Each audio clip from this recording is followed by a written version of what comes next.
ஆண்டவருடைய பரிசுத்த நாமம் மையப்படுவதாக. உங்களை மறுபடியும் இந்த காணொளி மூலமாய் சந்திப்பதில் மிகுந்த மகிழ்ச்சி அடைகிறோம். கர்த்தர் கடந்த 5 மாதங்கள் கண்ணீர் மணி போல நம்மோடு கூட இருந்து வழிநடத்தி பலப்படுத்தி பாதுகாத்து வந்தார். கர்த்தருடைய மகிமை நிச்சயமாகவே நம்மை பின்னாலே காத்து வந்தது. தேசத்தில் எத்தனையோ லட்சக்கணக்கான ஜனங்கள் அழிந்து போனார்கள். ஆனாலும் ஆண்டவர் உங்களை என்னையும் பாதுகாத்து வைத்திருக்கிறார்.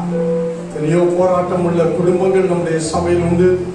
போராடி கொண்டிருக்கிற பிள்ளைகள் உண்டு. அவருடைய வாழ்க்கையில கர்த்தருடைய மகிமைதான் நம்மோடு கூட இருந்து நம்மை பாதுகாத்து வருகிறது. உணர்ந்திருக்கிறோம், அறிந்திருக்கிறோம். கர்த்தர் நல்லவர். தொடர்ந்து ஸ்தோத்திரம். இந்த 6வது மாதத்திற்காக ஆண்டவரை துதிக்கிறேன்.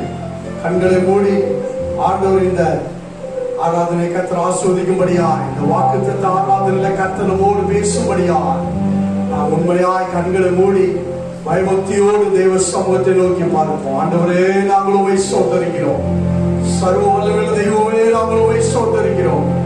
கடந்த 5 மாதங்கள் கண்ணீர் மணி போல எங்களை பாதுகாத்து வழிநடத்தி வந்தவரே, நன்றியுள்ள இதயத்தோடு உம்மை துதிக்கிறோம். ஆண்டவரே, இந்த 6வது மாதத்துல ஒரு நோக்கத்தோடு கர்த்தர் எங்களுக்கு ஜீவன், சுகம், பலன், ஆரோக்கியத்தை தந்திருக்கிறீர். தகப்பனே, நாங்கள் உம்மை துதிக்கிறோம். உமக்கு நன்றி செலுத்துகிறோம். உம்முடைய சித்தம் ஆண்டவரே இந்த 6வது மாதத்துல எங்கள் மூலமாய் எங்கள் வாழ்க்கையில, எங்கள் சபையில, எங்கள் சமுதாயத்துல, எங்கள் தேசத்துல நிறைவேறும்படியாய் ஜெபிக்கிறோம். கர்த்தர் பொறுப்படுத்திக் கொள்ளும். இந்த ஆராதனை, இந்த வாக்குத்தத்த ஆராதனை கர்த்தரை ஆசீர்வதிக்கும்படியாய் ஜெபிக்கிறோம். இயேசு கிறிஸ்துவின் இன்பமுள்ள நாமத்தில் எங்களை தாழ்த்தி அர்ப்பணிக்கிறோம். நல்ல பிதாவே, ஆமென், ஆமென். கர்த்தருடைய நாமத்துக்கு மகிமை உண்டாவதாக. கடந்த 5 மாதங்களை ஆண்டவர் நம்மளுக்கு பராமரித்து வந்தார். இந்த 6வது மாதத்திலும் தேவனுடைய கரம் நம்மை தாங்கும். இஸ்ரவேல் என் ஜனமே என்றும் இடறிட வேண்டாம். யெகோவா உன் தெய்வமானார், ஏதும் பயம் வேண்டாம். அவர் நம்முடைய தெய்வமானார், நமக்கு எந்த ஒரு பயமும் வேண்டாம். ஏனென்று சொன்னால் இஸ்ரவேல் ஜனங்களை வனாந்தரத்துல பராமரித்தார். அவங்களுக்கு ஆகாரத்தை கொடுத்தார், தண்ணீரை கொடுத்தார். அவங்க நடந்து போகும் பொழுது அவருடைய கால்கள் வீங்கவில்லை, அவருடைய பாதரட்சைகள் தேய்ந்து போகவும் இல்லை. ஆண்டவர் அவர்களை பாதுகாத்தார், பராமரித்தார் என்று சொல்லி பார்க்கிறோம். எல்லாரும் சேர்ந்து இந்த பாடலை நாம் பாடுவோம்.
தாங்கும் கிருபை, தயவு, இரக்கம்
ஜெபமானால் நமக்கு எந்த பயமும் இல்லை. அந்த இஸ்ரவேல் ஜனங்களை பார்வோனுடைய கைக்கு விலக்கி மீட்டவர், வனாந்தரத்தில் அவர்களை பராமரித்தவர், போஷித்தவர், இந்த நாட்களில நம்மையும் போஷிப்பார். ஹல்லேலூயா.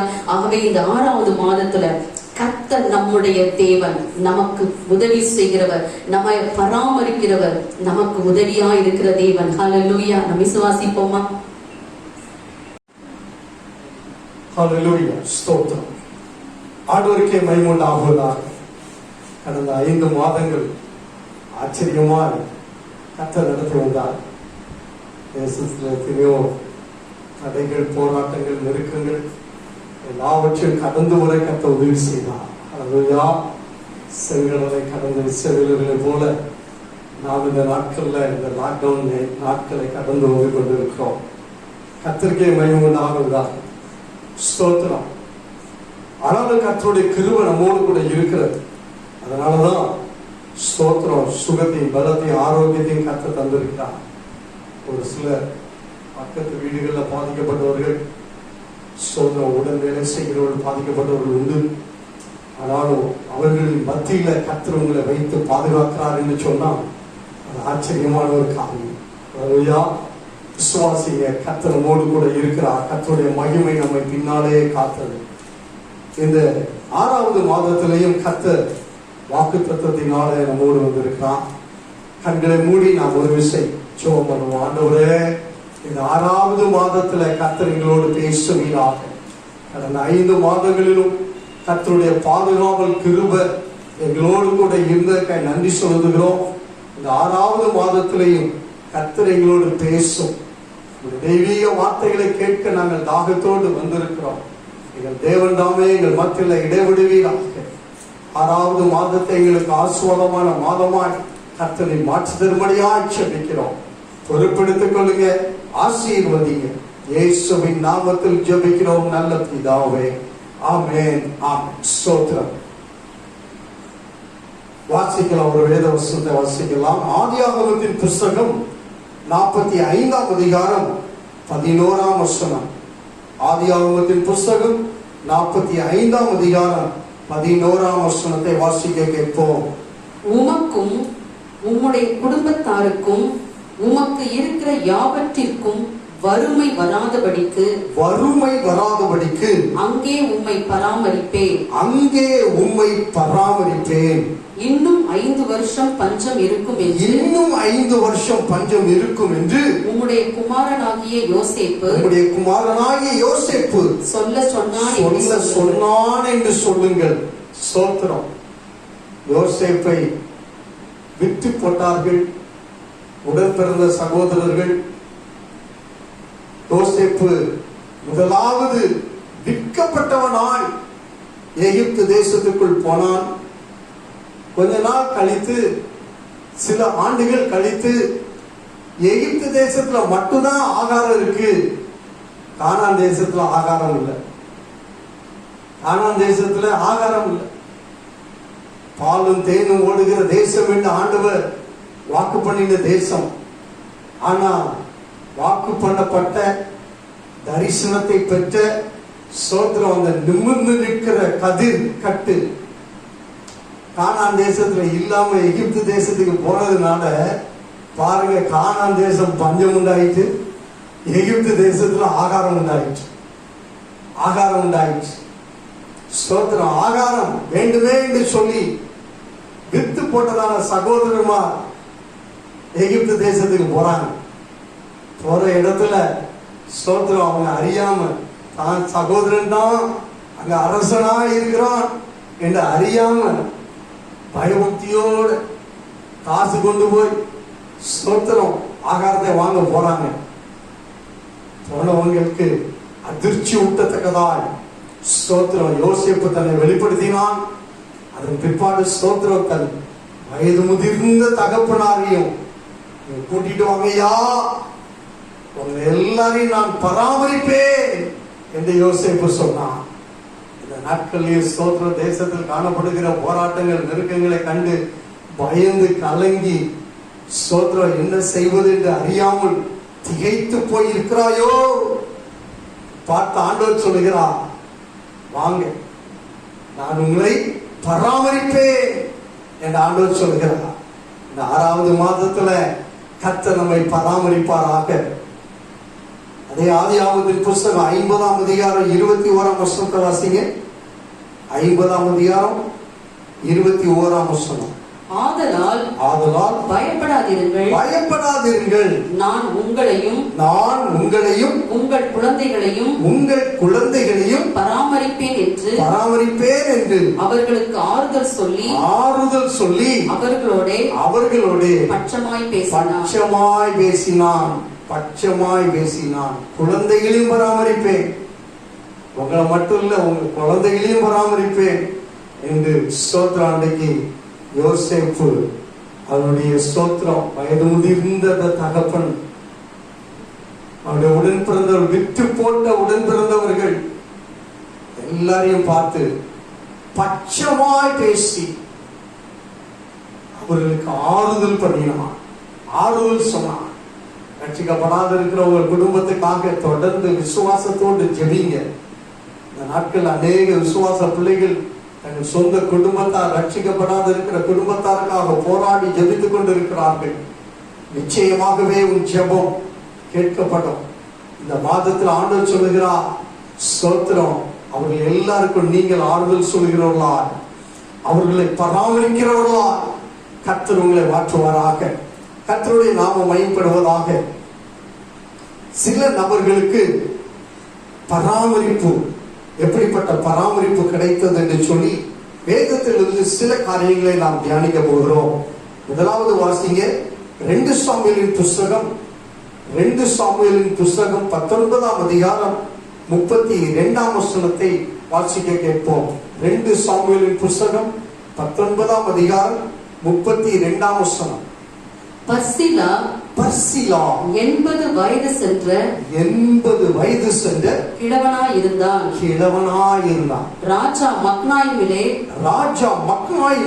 தங்கி இருக்கும் மட்டும் அவனை பராமரித்து வந்தான். அவன் மகா பெரிய மனுஷனாய் இருந்தான். பராமரிப்பு இருந்தா மகா பெரிய மனுஷனாகும். பாருங்க, 80 வயதான கிழவன் பர்சிலா. யார் இந்த பர்சிலா? வாசிக்க பார்க்கலாம். 1 ராஜாக்களின் புஸ்தகம் 2ஆம் அதிகாரம் 7ஆம் வசனத்தை வாசிங்க. 1 ராஜாக்களின் புஸ்தகம் 2ஆம் அதிகாரம் 7ஆம் வசனம். கீலேயாத்தியனான பர்சிலாவின் குமாரருக்கு போதும். இந்த பர்சிலா யார் என்று சொன்னா கீலேயாத்தியனாகிய பர்சிலா. அவன் ஊர் பேர் தான் போட்டு, அவனுடைய ஊர் பேர் போட்டு, அப்பா அம்மா பேர் போட்டு.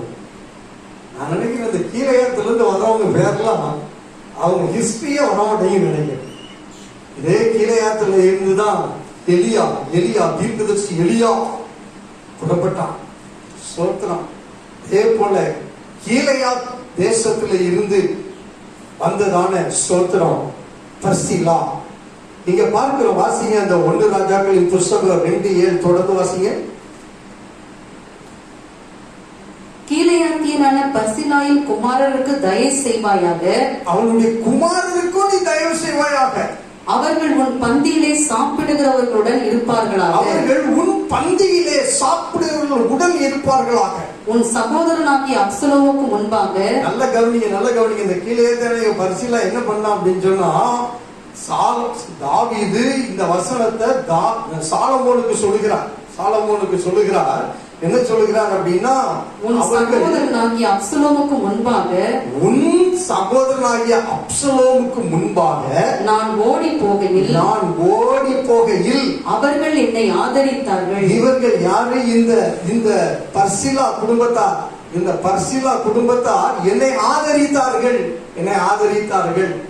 வாசிங்க, ஆதரித்தார்கள். அதனால அதுக்கு முந்தின முதல்ல வாசிங்க, அதே வசனத்தை முதல்ல வாசிங்க. கீலேயாத்தியனான பர்சிலாயின் குமாரருக்கு நீ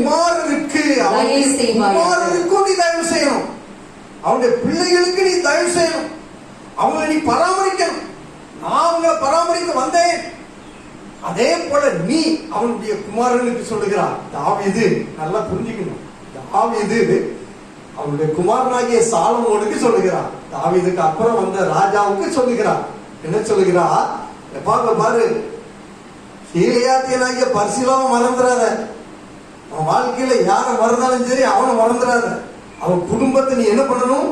பராமரிக்கணும். அவன் கூட உட்கார்ந்து அவங்க சாப்பிடணும். அவன் கூட உட்கார்ந்து அவங்க குமாரர்கள் சாப்பிடணும். காரணம் என்னன்னா, உன்னுடைய சகோதரனாகி அப்சலோம் அவனை குறித்து நம்ம நல்லா தெரிஞ்சு வச்சிருக்கிறோம். இந்த மாதத்துல நல்லா தெளிவா தியானிப்போம். அப்சலோமுக்கு இந்த தாவீது ஓடி போன நாட்கள் உண்டு. இவன் நெருக்கப்பட்ட நாட்கள் உண்டு. அப்படி நெருக்கப்பட்ட நாட்கள்ல தாவீதை பராமரித்து ஆதரித்து வந்ததான குடும்பத்தார் தான் இந்த பர்சிலா குடும்பத்தார். அதனால நீ அவங்களை பராமரிக்க வேண்டும் என்று சொல்லுகிறார். இரண்டாவதாக ஒரு நபரை குறித்து வாசிக்கலாம். 1 ராஜாக்களின் புஸ்தகம் 17ஆம் அதிகாரம் 9ஆம் வசனத்தை வாசிங்க. 1 ராஜாக்களின் புஸ்தகம் 17ஆம் அதிகாரம் 9ஆம் வசனம்.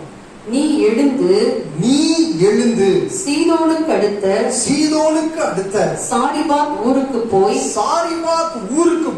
அங்கே தங்கியிரு. உன்னை பராமரிக்கும்படி அங்கே இருக்கிற ஒரு விதவைக்கு கட்டளையிட்டேன் என்றார். ஹல்லேலூயா. பர்சிலா அவன் ஸ்தோத்திரம். அவன் ஒரு தேவனுக்கு பயந்து ராஜாவை ஆதரித்ததான ஒரு குடும்பத்தார். நன்மை செய்த ஒரு மனுஷனை ஆண்டவர் பராமரிக்க ராஜா உள்ளத்துல பேசி ராஜாவின் குமாரனுக்கும் கட்டளையிட்டு அவன் பர்சிலாவினுடைய குடும்பம் முழுவதையும் அவனுடைய பிள்ளைகள் எல்லாரையும் நீ பராமரிக்க வேண்டும் என்று சொல்லி ஆண்டவர் ஒரு விசுவாசிக்கு கட்டளையிட்டார். அதே போல ஒரு ஊழியக்காரன் எலியா, எலியா ஒரு தீர்க்கதரிசி. எலியாவை கொண்டு ஆண்டவர் 7 அற்புதங்களை செய்தார். இந்த எலியாவுக்கு ஆண்டவர் ஒரு ஒளிந்து கொள்ளக்கூடிய ஒரு அனுபவத்தை கட்டளையிட்டு இருந்தார். இன்னைக்கு நம்ம வீட்டுக்குள்ள அடங்கி கிடக்க மாட்டீங்களா? வீட்டுக்குள்ள பூட்டி கிடக்க மாட்டீங்களா? இதே போல அன்றைக்கு எலியாவின் காலத்திலையும் ஊரை விட்டு ஊருக்கு அப்புறம் இருக்கிற ஸ்தோத்திரம் ஒரு சாரிபாத் என்கிறதான ஒரு ஊருக்கு போக சொல்லி ஆண்டவர் கட்டளையிட்டார். அங்கே அந்த சாரிபாத்ல ஒரு விதவைய உன்னை பராமரிக்க நான் கட்டளையிட்டு இருக்கிறேன் என்று தெளிவா சொல்லி அனுப்பினார். அந்த விதவையை குறித்து நமக்கு வருகிற நாட்கள் நம்ம தியானிக்கலாம். ஸ்தோத்திரம். ஆண்டவர் ஒரு ஊழியக்காரனை பராமரிக்கிற ஒரு காரியத்தை நாம் பார்க்கிறோம். மூன்றாவதாக லூக்கா சுவிசேஷம் 10ஆம் அதிகாரம் 34ஆம் வசனத்தை வாசிப்போம். லூக்கா சுவிசேஷம் 10ஆம் அதிகாரம் 34ஆம் வசனம். கிட்ட வந்து அவனுடைய காயங்களில் எண்ணெயும் திராட்சை ரசமும் வார்த்து காயங்களை கட்டி அவனை தன் சுய வாகனத்தின் மேல் ஏற்றி சத்திரத்துக்கு கொண்டு போய் அவனை பராமரித்தான். இது ஒரு நல்ல சமாரியன். ஸ்தோத்திரம். யூதர்களும் கலிலேயர்களும் ஸ்தோத்திரம் சமாரியர்களை வெறுத்த நாட்கள்ல யூதேயாவுல இருந்து ஒரு மனுஷன் புறப்பட்டு ஸ்தோத்திரம் அவன் புறப்பட்டு வருகையில் கள்ளர் கையில் அகப்பட்ட போது ஸ்தோத்திரம் ஒரு ஆசாரியனும் ஒரு லேவியனும் பக்கமாய் போய் விலகி போயிட்டாங்க. ஆனா ஒரு சமாரியன் வந்தான். யூதர்களால் வெறுக்கப்பட்ட சமாரியன் வந்தான். இந்த சமாரியன் கிட்ட வந்து மறுபடியும் வாசிங்க 34ஆம் வசனம். கிட்ட வந்து அவனுடைய காயங்களில் எண்ணெயும் திராட்சை ரசமும் வார்த்து காயங்களை கட்டி அவனை தன் சுய வாகனத்தின் மேல் ஏற்றி சத்திரத்துக்கு கொண்டு போய் அவனை பராமரித்தான். எனக்கு அறியாத காயப்பட்ட மனுஷர்களை ஆண்டவர் பராமரிக்கிறார். காயப்பட்ட மனுஷர்களை கள்ளர்களால் அகப்பட்டு காயப்படுத்தப்பட்ட மனுஷர்களை ஆண்டவர் பராமரிக்கிறார். இன்னைக்கு எனக்கு அருமையான பிள்ளையே, இந்த 6வது மாதத்துல உங்களோடு சொல்லுகிற ஒரு காரியம், நான் உங்களை பராமரிப்பேன், நான் உங்களை பராமரிப்பேன். பயப்படாதீங்க, கொள்ளை நோயை கண்டு பயப்படாதீங்க, கவலைப்படாதீங்க, ஜெபிங்க, ஜெபிங்க, பாதுகாப்பா இருங்க. கர்த்தர் உங்களை பராமரிப்பா. கர்த்தர் சொல்லுங்க, மறுபடி வாசிங்க. ஆதியாகமத்தின் புத்தகம் 45ஆம் அதிகாரம் 11ஆம் வசனத்தை வாசிங்க. உமக்கும் உமக்கும் உம்முடைய குடும்பத்தாருக்கும் உமக்கு இருக்கிற யாவற்றிற்கும் வறுமை வராதபடிக்கு அங்கே உம்மை பராமரிப்பேன். இன்னும் 5 வருஷம் எனக்கு அருமையான பிள்ளையே, உங்களையும் உங்கள் பிள்ளைகளையும் பராமரிப்பேன் என்று ஆண்டவர் சொன்னார். 6வது மாதத்துல விசுவாசத்தோடு பர்சிலா பாருங்க, பர்சிலா நெருக்கத்தின் மத்தியில் காணப்பட்ட தாவீதை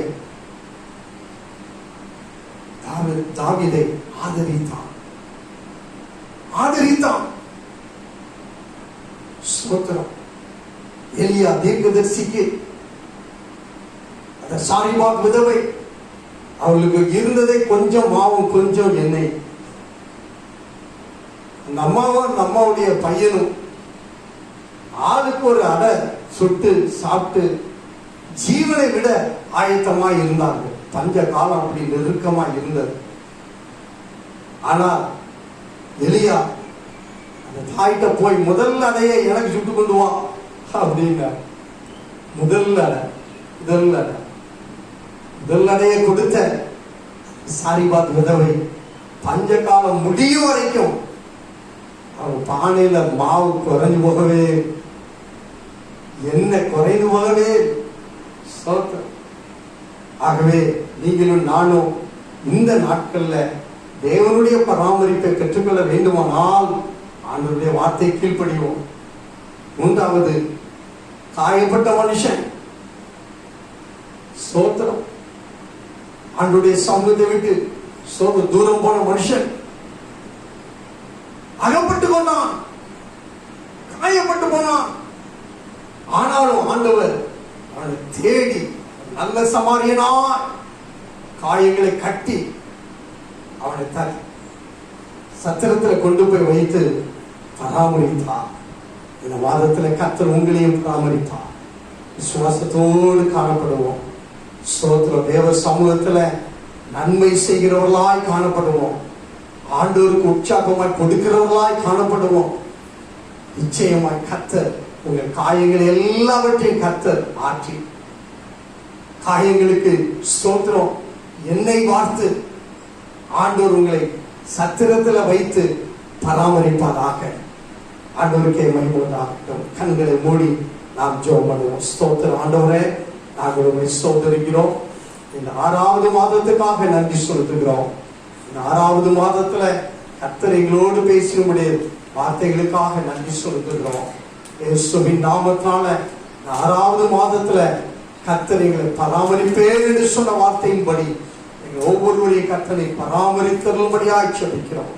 ஆசீர்வதிங்க. சபை மக்களுக்காக, விசுவாச குடும்பங்களுக்காக நாங்கள் ஜெபிக்கிறோம். இந்த காணொலி மூலமா இந்த வசனத்தை தியானிக்கிற உங்களுடைய பிள்ளைகளுக்காக நாங்கள் ஜெபிக்கிறோம். கர்த்தருடைய ஆவியானவர் பொறுப்பெடுத்துக் கொள்வீராக. இந்த மாதம் முழுவதிலும் ஆண்டவரே, நாங்கள் பிறரை ஆதரிக்கிறவர்களாய், நன்மை செய்கிறவர்களாய் காணப்பட நாங்கள் ஆண்டவரே, ஆண்டவருக்கு முதல் கணம், ஆண்டவருக்குரியதை ஆண்டவருக்கு உற்சாகமாய் கொடுத்து ஆண்டவரே ஸ்தோத்திரம் நாங்கள் பராமரிக்கப்பட நாங்கள் வேண்டிக் கொள்கிறோம். தொடர்ந்து ஆண்டவரே, நீர் இந்த மாதத்துல எங்களுடைய எல்லா காயங்களையும், எல்லா வித காயங்களையும் கர்த்தர் நீர் ஆண்டவரை மாற்றி எங்களை சத்திரத்துல வைத்திருக்கிறீர். கர்த்தர் இந்த சத்திரத்துல கர்த்தர் எங்களை பராமரித்தபடியாய் ஜெபிக்கிறோம். பொறுப்பெடுத்துக்கொள். துதி கன மகிமையாம் நீர் எடுத்துக்கொள். இயேசு கிறிஸ்துவின் இன்ப நாமத்துல எங்களை தாழ்த்தி அர்ப்பணிக்கிறோம். நல்ல பிதாவே, ஆமென். என் ஆத்துமாவே கர்த்தரை ஸ்தோத்திரி, என் முழு உள்ளமையோட பரிசுத்த நாமத்தை ஸ்தோத்திரி. என் ஆத்துமாவே கர்த்தரை ஸ்தோத்திரி, அவர் செய்த சகல உபகாரங்களையும் மறவாதே. ஆமென். நம்முடைய கர்த்தராகிய இயேசுவின் கிருபையும் பிதாவாகிய தேவனுடைய அன்பும் பரிசுத்த ஆவியானவருடைய அந்யோன்ய ஐக்கியமும் ஸ்நேகமும் இப்பொழுதும் எப்பொழுதும் நம் அனைவரோடு கூட இருப்பதாக. ஆமென். ஆமென். கர்த்தர் உங்களை ஆசீர்வதிப்பாராக.